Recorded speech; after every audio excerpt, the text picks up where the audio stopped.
به نام خدا. با سلام خدمت همراهان گرامی. امروز با یک مدل بافت بسیار آسون و زیبایی دیگه در خدمت شما عزیزان هستم. این مدل مناسب برای بافت کلاه، شال گردن، بولیز و ژاکت زنانه هستش. برای بافت های کودکان بسیار زیبا میشه. تعدادونایی که ما برای این مدل نیاز داریم مضربی از عدد 8 به اضافه 6 و 2 تا دونه برای حاشیه‌تون در نظر بگیرین. مدل در 4 رج کامل میشه. روی کارمون و پشت کار مدل بسیار آسون هستش. از تمام عزیزان درخواست دارم به کانال یوتیوب ما سر بزنید، ما رو سابسکرایب کنید، زنگوله رو فعال کنید تا ویدیوهای جدیدمون به دستتون برسه. با لایک و کامنت به ما انرژی مثبت بدین. از حمایت و همراهی همه عزیزان ممنونم. با هم نمونه بافت رو شروع میکنیم. خب برای این نمونه بافت گفتیم مضربی از عدد 8 3 8 تا 24 تا با 6 دونه اضافه‌مون میشه 30 تا و 2 تا برای حاشیه 32 دونه من سر انداختم. رج اول رو شروع میکنیم. دونه اول که دونه حاشیه است برمیداریم، یک دونه به رو میبافیم. این یه دونه برای شروع کاره، جزو رجمون حساب نمیکنیم. از اینجا مدل رو شروع میکنیم.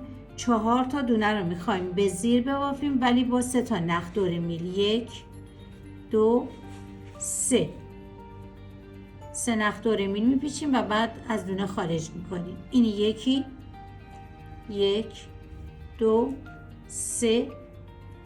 این دومی، 1 2 3 تا و چهارمی 1 2 3. پس 4 دونه رو به زیر با 3 نخ بافتیم. 4 تا به رو، 1 2 3 4.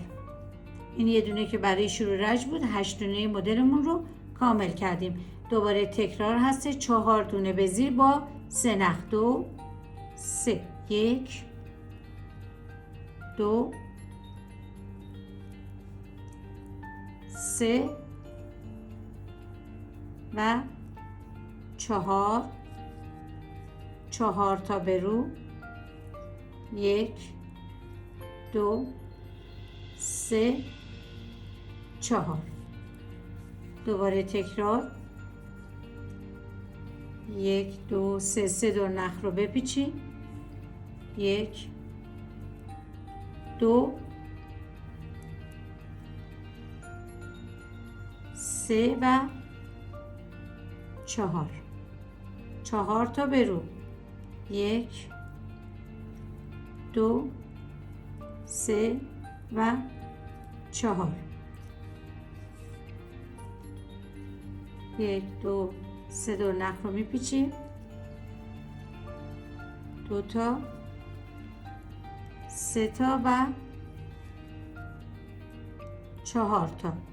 انتهای رج براتون 2 تا دونه باقی میمونه. یک دونش رو به رو میبافین و دونه آخرم که دونه حاشیه‌تون است. این از رج اول.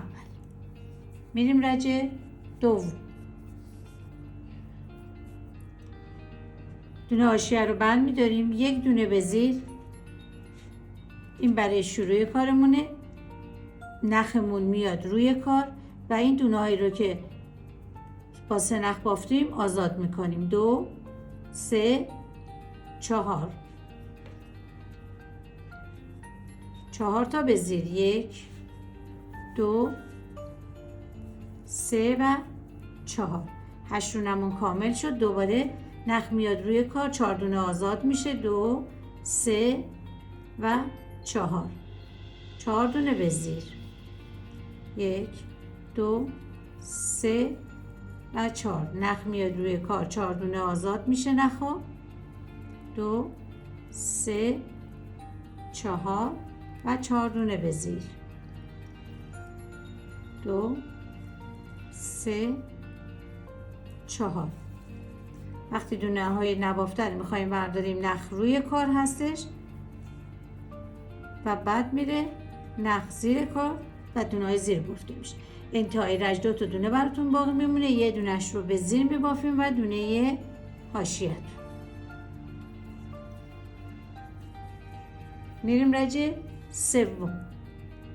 حاشیه رو برمیداریم، یه دونه رو برای شروع کارمون هست میبافیم، جزو طول رجمون نیست. نخ زیر کاره. این 4 دونه رو مجددا نبافته برمیداریم.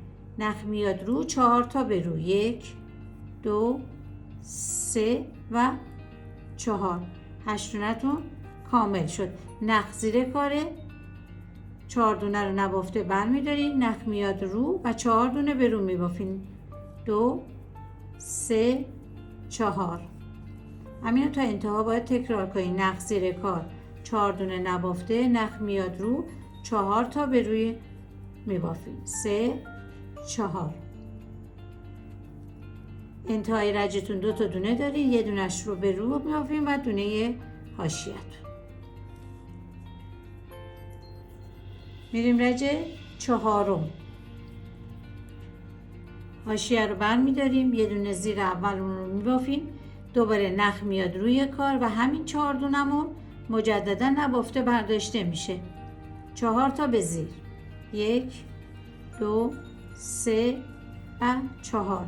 8 دونه‌تون کامل شد. مجددا نخ میاد روی کار، 4 دونه رو به صورت نبافته باز برمیداریم، نخ میره زیر و 4 دونه به زیر میبافیم تا انتهای رجتون. به همین صورت نخ روی کار، 4 دونه رو نبافته برمیداریم، میره زیر کار و 4 تا به زیر، 1 2 3 4.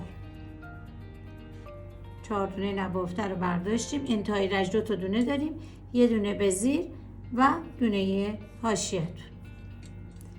ببینید الان مدل ما کامل شد. شما دوباره از رجه 1 رو شروع میکنین. همین نخهای نبافته رو باید باز مجددا به صورت 3 نخ ببافید. من دونه اولش رو براتون انجام میدم، یعنی یه دونه روی اول که برای شروع رج بودی چی میخوایم 4 دونه رو با 3 نخ. ببینید این نبافته ها رو میبافید، میل رو داخل میکنین، 3 بار نخ رو میپیچین و دونه رو آزاد میکنین. این همین حلقه هایی که داخل هم افتاده همین دونه های نبافتمونه. پس 4 دونه رو با 3 نخ میبافین. از رج اول شروع کردین، دوباره تکرار میکنین همین 4 رج رو. ببینید زنجیرهای بافته شده داخل هم قرار میگیره. باز هم از تمام عزیزان درخواست دارم به کانال یوتیوب ما سر بزنید، ما رو سابسکرایب کنید، زنگوله رو فعال کنید تا ویدیوهای جدیدمون به دستتون برسه. با لایک و کامنت به ما انرژی مثبت بدین. از حمایت و همراهی همه عزیزان ممنونم. امیدوارم این نمونه کار رو ببافیم و از اون خوشتون بیاد.